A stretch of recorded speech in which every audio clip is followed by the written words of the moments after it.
love that once again you and I aimed for 10:30 and we made 10:40. What do you And want? it's totally on me. I'm like, oh crap, I better get going here. Well, I'll let you blame yourself. Yeah, that's right. You're like rolling out. Hey everybody, thank you for being here this morning. And it's a pleasure to see you again, Joanne. Happy New Year. Happy New Year, Heather. You sounded like Happy New Year. That's what it feels like. As it came halfway out of my mouth, I was like, it's been, forgive me, folks, it's been a fucking week. Yeah. We're only 10 days into the new year. But yeah. Yeah. But so actually you and I were talking about overload, and I have news, and that is, this sounds so stupid. I'm a 63-year-old woman. I have 3 children. But can I just suggest getting enough sleep and eating right is actually really good. It's like giving your kid a nap and crackers. I slept last night for 10 and a half hours. Like I haven't been down for more than 6 hours since I don't know when. And I actually woke up after 6 hours and I was like, okay, I got to get up. And I thought, I just can't. Buddy was up and wandering around. 10 and a half hours later, and I feel great. I feel like, usually you wake up, and at least I wake up and I'm like, oh my God, here I go again. I am like loaded for bear now. I have to say, I've been the 4 hours of sleep woman for a long time, which is really, really bad. I haven't made it to 10, but I've been sleeping for 7 hours. To be honest, I think it's partly because I'm so exhausted and so tired that once my mind, so when you look at the stupid ring I'm wearing and it tells you exactly what happens in your sleep, there's an initial period where I'm just lying in bed like this, but then eventually exhaustion kicks in. So I agree that oddly enough, I've been getting some sleep. Well, you know what really helps that is all the runs. No, the comical thing is yesterday I ran around doing a lot of housework and stuff. And my stupid ring was like, you got exercise. I was like, actually, that counts, man. Before the holidays, when I had to excavate my house before my kids came, the next, after I don't know how many hours, I was like, oh my God, I'm exhausted. And I actually am quite good about making sure I get pretty significant exercise every day. Anyway, shall we talk about, I was going to say, I just don't even know how to fill in that blank. Just a reminder, because Joanne and I forget to do it every single freaking week. Please subscribe to her YouTube channel as well as mine, where this is being broadcast. And it is under Joanne Freeman, Wild Runner, right? What is it? What the thing you can count on, Heather, is that you can say the same joke over and over again, and I will eternally find it funny. Honest to God, we've known each other. I don't know how long you fall for it every freaking time. Like every freaking time. When we did that podcast, every week you would walk into it. And I think it's a difference in cultural humor. I think because Mainers have that wind you up kind of humor. And I just don't think it's the same kind of humor New Yorkers recognize. So you fall for it every week. I had like weird cultural references that you didn't know that you walked into. So that was my God. Oh my God. Maxwell House. All right, listen, we will get to all that, but now we've been screwing around and we need to get to work. So what do you want to talk about? There's so much going on, big picture stuff. I identified this week as the week that the United States government formally embraced fascism. You reacted to the many things that have happened in the past week, the attack on Venezuela, the threats against Colombia and Cuba and Mexico and Greenland in a different way, along with the shooting of Renee Good in Minnesota. And crucially, as part of that, the attempt of the government to gaslight us all into suggesting that she was an aggressor. And now, of course, we got more troops flooding into Minnesota. What on earth do we want out of it? Don't forget January 6th, the anniversary of January 6th, which they rewrote the narrative for with taxpayer dollars and put up on the White House website. I threw that in because the gaslighting and the lying and the claiming the narrative at the same time that they're like throwing guns and repressing people. It's all one big bundle of attack is what it is. It's a focused, concentrated version of what they've been stringing along.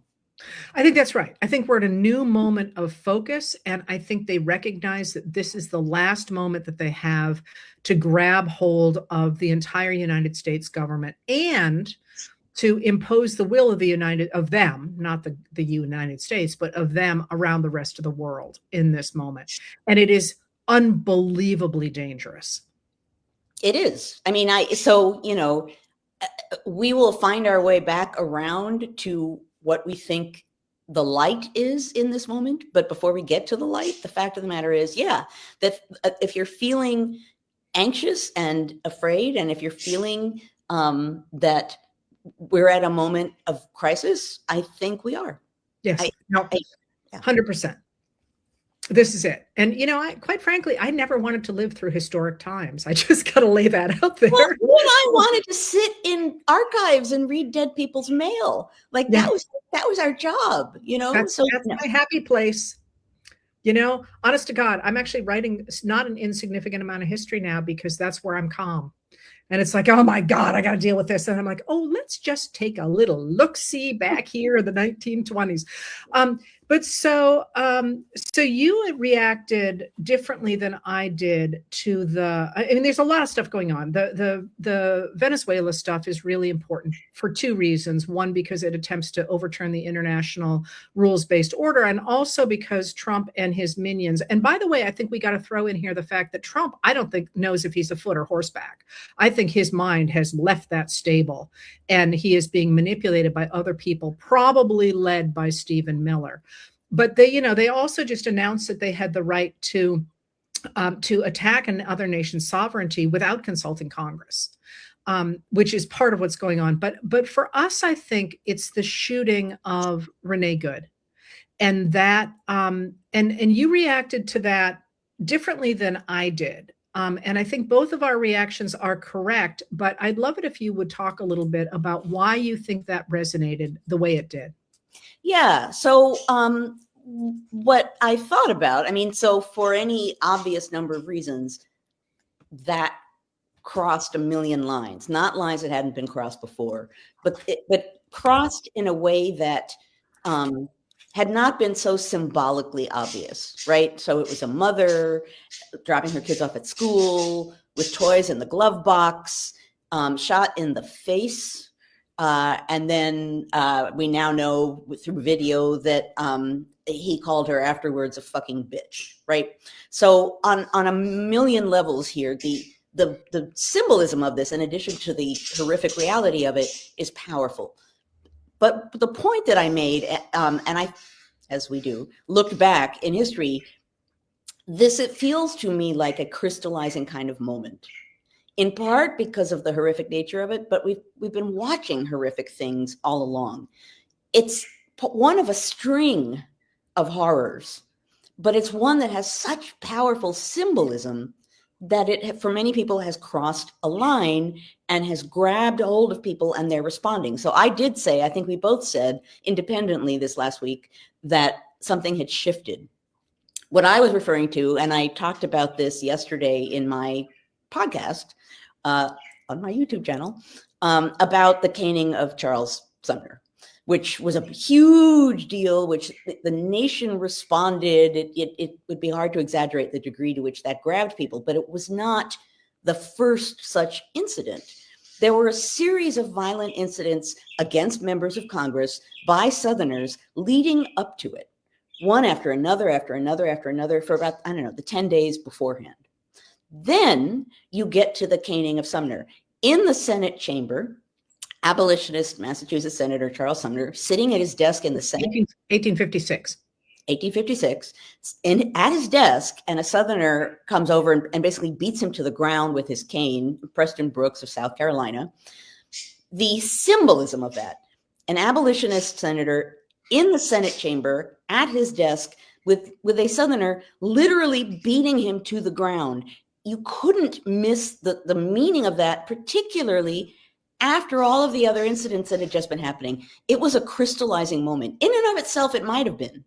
But the absolute power of it was because the Americans were primed to understand the nature of that attack and the meaning of that attack because they'd been trained and primed for 10 days before.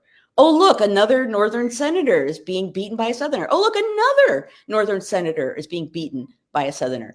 So that was how I looked at Renee Good's shooting and killing. Well, I thought that was interesting because, and you were more charitable than I, in a sense, in that, and I think there's a lot to what you're saying, because one of the things that people, I think that I shouldn't speak for you, but that has frustrated people like me anyway, is that a lot of stuff has been happening for a long time. And no matter what we said, we felt like we didn't get traction. Even before the last election, when we talked about Project 2025 and the mainstream media said, oh, Trump says he has nothing to do with that. And our heads are exploding going, they're also saying people are eating cats and dogs. Why are you listening to him? And people were not prepared to say, oh, right, this is really bad. So that shooting, they had enough of a background to say, oh, yeah, this is really bad. But the other thing about that shooting is that it enabled a lot of people who, even if they intellectually could say, hey, it's a really bad thing for police officers to break the back of a person in custody, as happened, I believe, with Freddie Gray, or, it's a bad thing for people to kneel, for a police officer to kneel on someone's throat until he dies. I mean, you could look at that, but it didn't feel real to you. A young mother leaving school with having dropped off her 6-year-old with, you, as you say, with the stuffed animals in the glove compartment, an awful lot of people could look at that and say, oh my God, this is not just an abstract idea, that Right. literally could be me. And in the past, when that has happened in our history, that's when the fever breaks. When DC Stevenson, who's the leader of the KKK in 1924, kidnaps, rapes, and murders Madge Oberholzer, the support for the KKK falls off a cliff. And you can see it throughout our history when all of a sudden people who weren't really paying attention necessarily to the bad stuff the KKK was doing. I mean, in rural areas, a lot of people initially thought it was like, oh, we get to go have picnics and talk about how great America is. They take a look at that and they're like, sheesh, we don't want to be part of that. And that, to me, was some of what was going on. I also think that you will respond, as I did, to that video that the administration released yesterday, thinking it would exonerate the shooter, where she says, I'm not mad at you, dude, or like, hey, it's okay, I'm not mad at you. That, to me, was her, that is de-escalation 101. And it suggested she was the dominant figure. She was the person in charge there. And when he saw that, he shot her in the face to say, no, I'm the one in charge. And that, all of us have been in a situation like that, where there is a struggle for dominance, a verbal struggle for dominance. And you give the other person a gun, all bets are off. That's everybody. Right. No, I think that's absolutely true. Right. And if you think about the fire hose of bad that we've been living amidst, and the ways in which, no matter, even you and I, who try to stay up to date on it because we feel the need to address it in some way or another, even you and I can't keep up with all of it, right? This, for all of the reasons that you just said, and for some of my reasons as well, it broke through the veil of bad. And I think you're right. One of the reasons why is, we have, in a variety of different ways, been talking about the lack of empathy and the lack of humanity in the other side, which is true, right? That they're deliberately parading their brutality and not showing any empathy and humanity, because to them that's weakness. And this was a clarion call of empathy for all of the reasons that you just said. I think you and I share this, right? We both basically, on a fundamental level, not all Americans, but a lot of Americans, we believe, want to be in the right place, meaning have the right spirit, want to defend democracy, the majority of us. And the majority of us, in one way or another, understand, I can't believe I have to say this, empathy is a good thing. Empathy is an essential thing, and empathy is something that is being the lack of it is being deliberately paraded right now. And I think we all feel that in our soul, in our gut.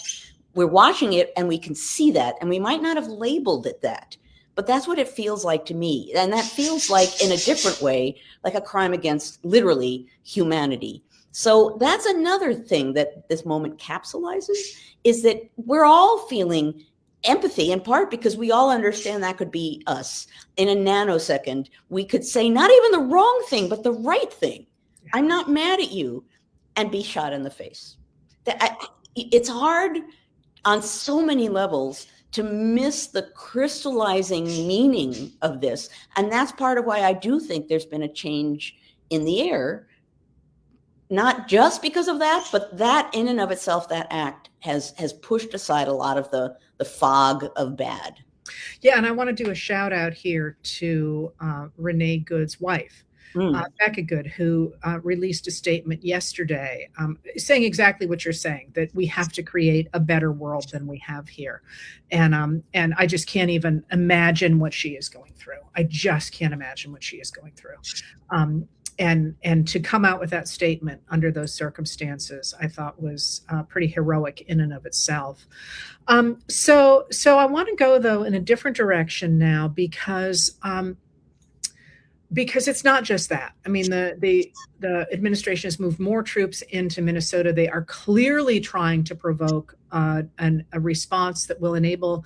So I don't even want to say Trump at this point, because, as I say, I don't think he knows if what's going on, but will enable the administration, the regime. And by the way, it looks very much to me like J.D. Vance is deliberately becoming and setting himself up as a fascist dictator. That is one of the things that you just said, the idea of celebrating the cruelty and so on. That is 100% fascism. The idea that you're a realist if you believe that the world is made up of strength and all that, which is, by the way, complete bullshit. The United States has always done really well doing the opposite, actually being helpful and friendly.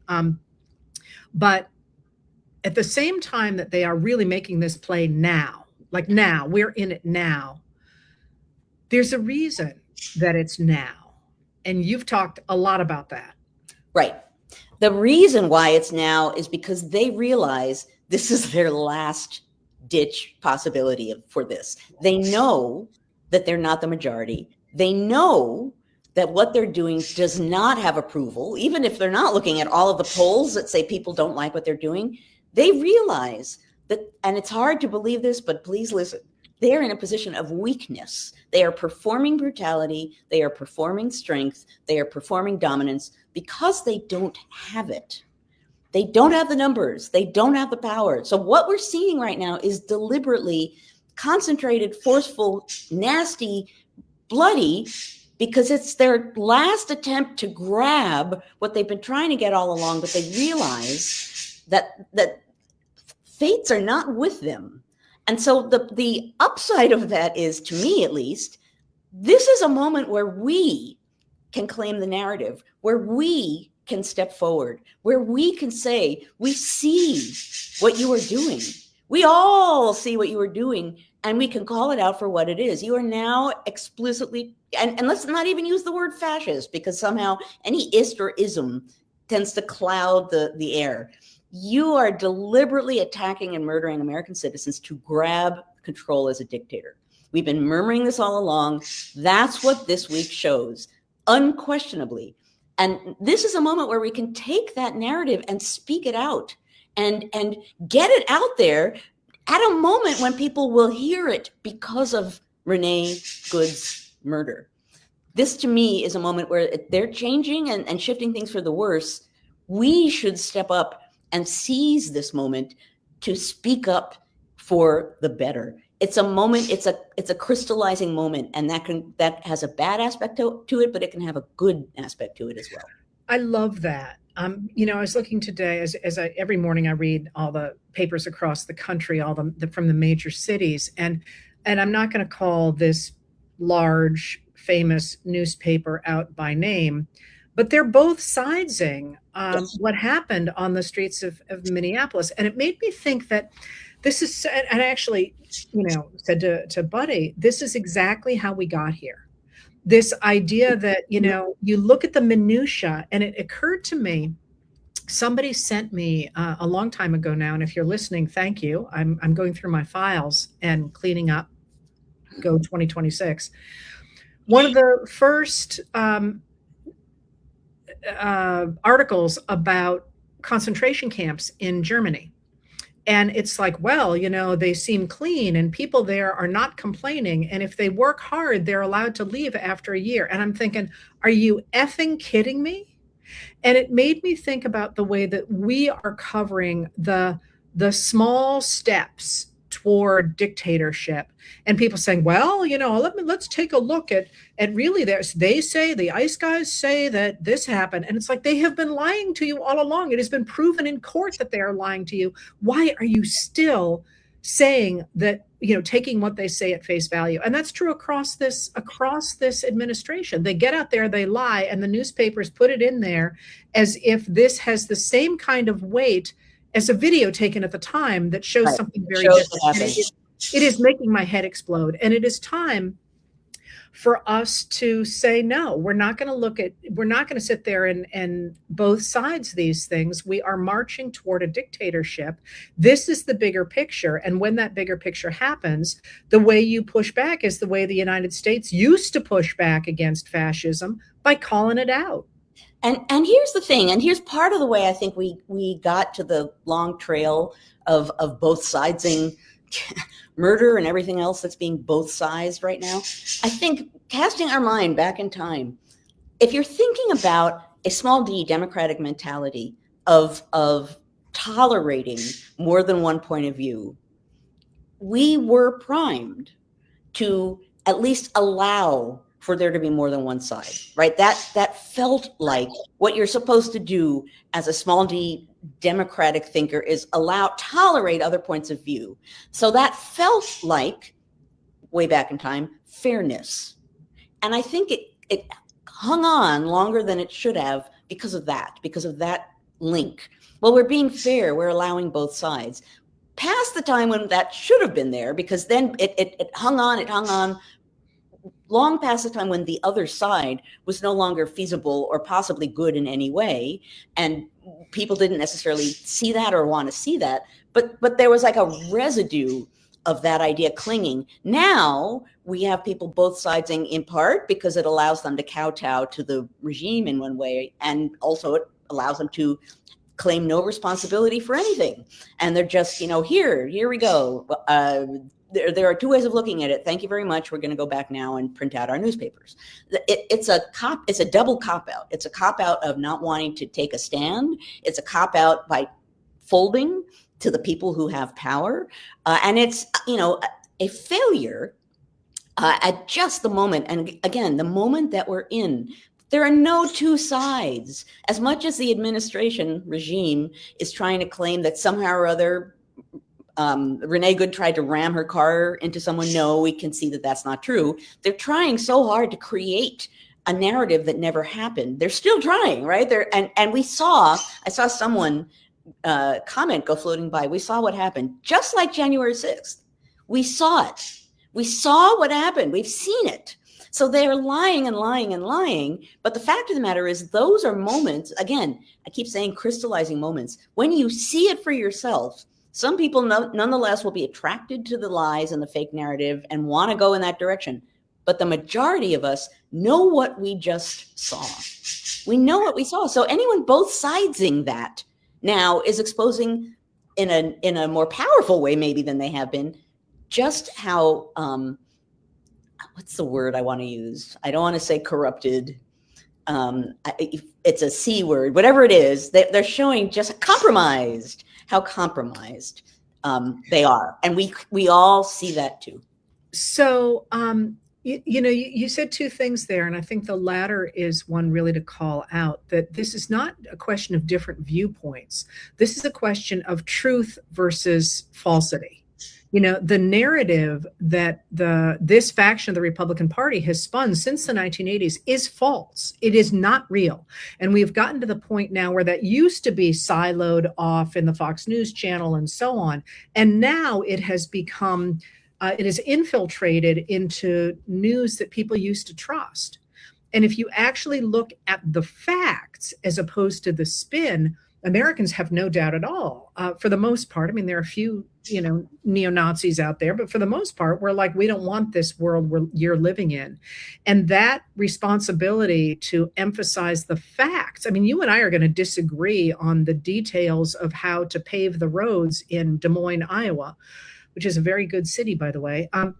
That's fine. That's called a difference of opinion. That's different than saying, we should destroy a city and as a democracy. And that I think that real versus fake matters. I do want, though, to call out now that it's not just people like us who had a crystallizing moment. All of a sudden, Congress appears to have found at least a little bit of a spine in that, for example, that January 6th plaque. Right. Which, that's that now the Senate unanimously said they're putting up, and people are putting it up all over the building. I think that's a big deal.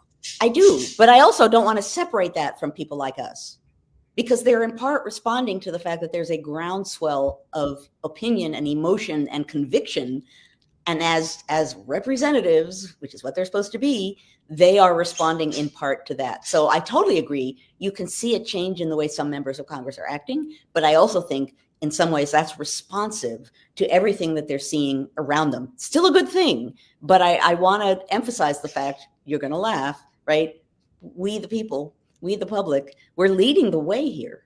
People have been saying that we should do that all along. And our response to this moment is a power, is a force, which is why we have to keep speaking, talking, yelling, and anything that we can do to call out what's going on, because they want to hide it.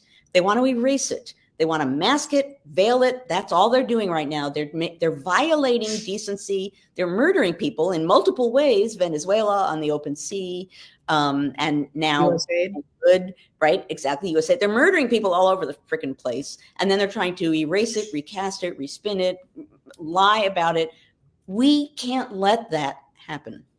So I have a question for you, and this seems like a leap, but it is not one, I think. And again, it's worth calling out that we're talking about Republican Congress critters here. The Democrats are very much on board, but they do not have a majority.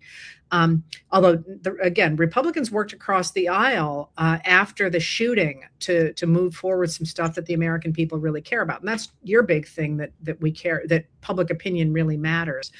But you said something just there that has really been on my mind.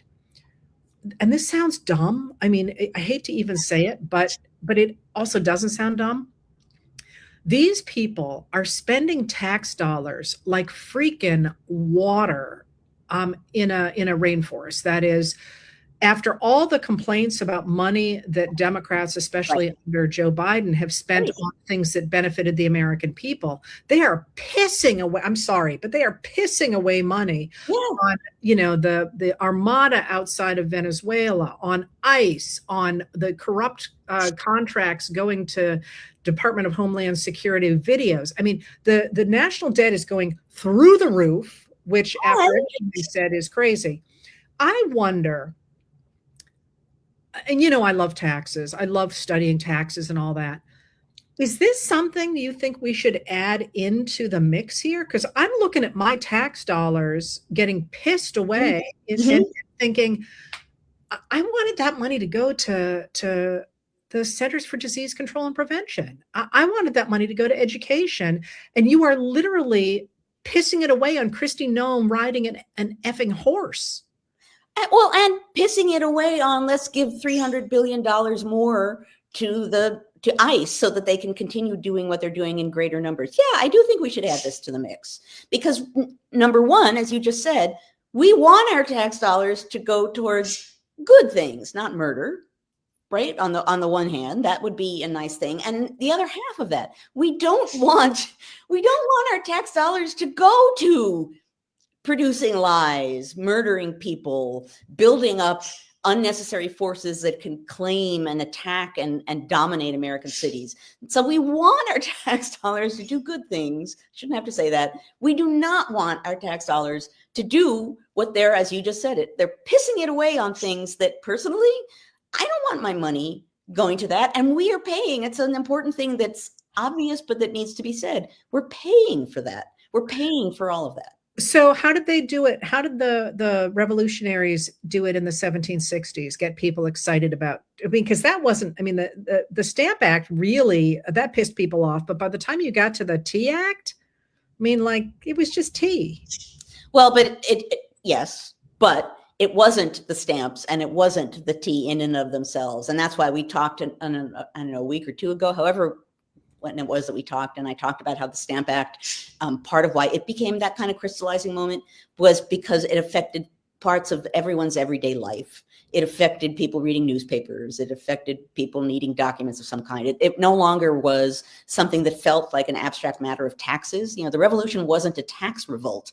The revolution was a revolt for rights and ultimately for constitutional rights. That's what it became that's what it became a fight about. And ultimately, interestingly, the British pushed, without intending to, that narrative by increasingly doing things like murdering colonists, putting troops in American cities, doing things that very obviously pushed past the line that the colonists were willing to go in visible ways. You know, part of the reason why the Boston Massacre happened is because there were already soldiers in the streets of Boston, and Bostonians resented it enormously, hated it. And so they were already hostile to these people and to the idea of it. And ultimately, that's the friction that caused. So write it for now. Like what does that look like now? What does that look like now? Well, I mean, we are already angry about the soldiers in the streets. We're already angry about violating rights. We're already angry about all of those things. What the revolutionaries then did was begin to communicate with each other, network with each other, show each other that there were people in other places. You know, I mean, this sounds so. We're there, Joanne. What do we need next? Like, what is it? Is it pamphlets? What did they do next? No, they networked. They formed committees, which sounds administrative. They formed local associations of various kinds. Well, we've done that. And then networked with other ones to prove that there was something happening on a national, well, wasn't a nation yet, right, a cross-colonial level. They made it, they set up networks that regularly communicated. So people in Massachusetts knew that people in Virginia were protesting. So the people in Virginia could see what people in New York were doing. Now, we've talked before about how marches, and everyone says they don't do anything. No, they do something, because they show you that there's an upswell, that it's not just you being outraged alone in your living room, right? That it's something that there's massive numbers of people who are responding. So that's one of the things that they did at a very early point, was make it so that people knew, number one, knew what was happening, but I think more important, knew that people in other places had the same feelings and were responding. And you could see one kind of protest start in Massachusetts, and as other colonies learned about it, they picked it up so that the same thing then was happening over and over and over again in different kinds of places. And suddenly there you've got an actual movement. I shocked you. So no, I get this. I know this history, but I guess I still feel like our leverage point in the current United States of America remains congressional Republicans. Do you disagree with that? Well, I mean, I do think the American people are leading this, not the political parties. The American people are now leading this. But it would take 5 Republican senators to stop this tomorrow. Right. Well, which we've been saying for a long time. So on the one hand, you're absolutely right.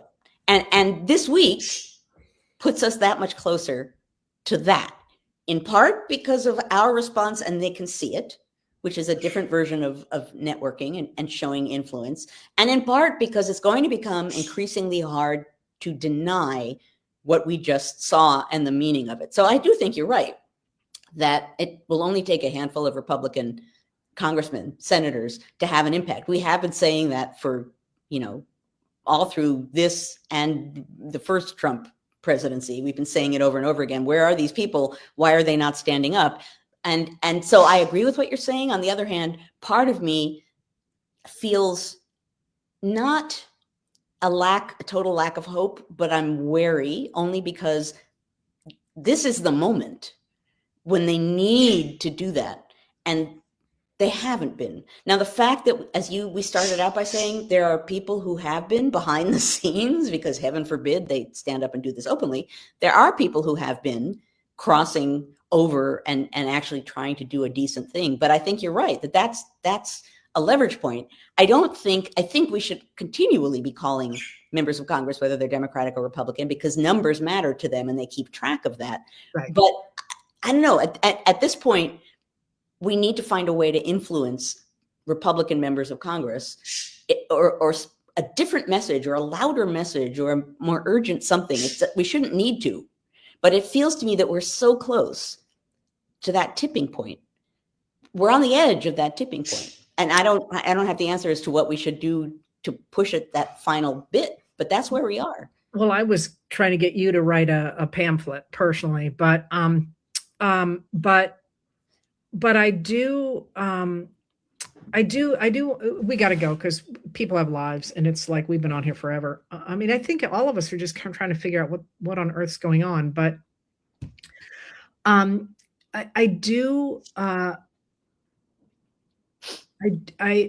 of the things that somebody said to me, I asked people what they had done to protect democracy this year. And just yesterday, and Pat, if you're here, there's a shout out. Somebody sent me a book, a pamphlet, a little book. It's not a pamphlet either, that she had written about the things that the revolutionaries had done in her town and her small town, and said what really is shocking to me here is how much of this resonates today. And, that's kind of an angle that we haven't hit maybe as hard as we could. We just started in my journey to American democracy last night, started dropping videos of the Battle of the Bulge, which we did not write to be about the present moment. And it turns out your head is like, oh my God, this is about the present moment. I wonder if that's yet another angle to say, hey, look, here's the Declaration of Independence. Here's the freaking Constitution, because, we don't actually need a revolution. We need to go back to the country that we had that honored the documents that the first revolution produced, including the Constitution, including the 14th Amendment, and just simply honoring the laws that are already on the books as opposed to the radicals who are trying to get rid of them. I wonder if that's an angle that would work. I don't know, actually. I mean, I'm being honest. I don't know because in some ways we were there and those documents and principles were trounced because we didn't think we had to protect them anymore. Well, that's what's different. That's precisely what's different about where we are now, is that in ways that certainly in my lifetime, and I say this as a political historian who writes about democracy, we did not understand in our gut the fragility of democracy in the United States in the way that we do now in my lifetime, and probably for many of us also, ever. We have a new understanding of democracy and how fragile it is and how much we need it and how easily it can evaporate and go away. That's important. And that's not something I think at this point, you and I forever were trying to make that message clear too. And we always use the word traction. Where's the traction? Where's the traction? Well, now we got traction. Well, and maybe that goes back to where we are right now. And the reason that they're bearing down as hard as they are right now is because, in part, thanks to the last week, people understand that that this is not a game, and a young woman died for that, and maybe this is finally making us Cassandras get the traction that we tried to get 30 years ago.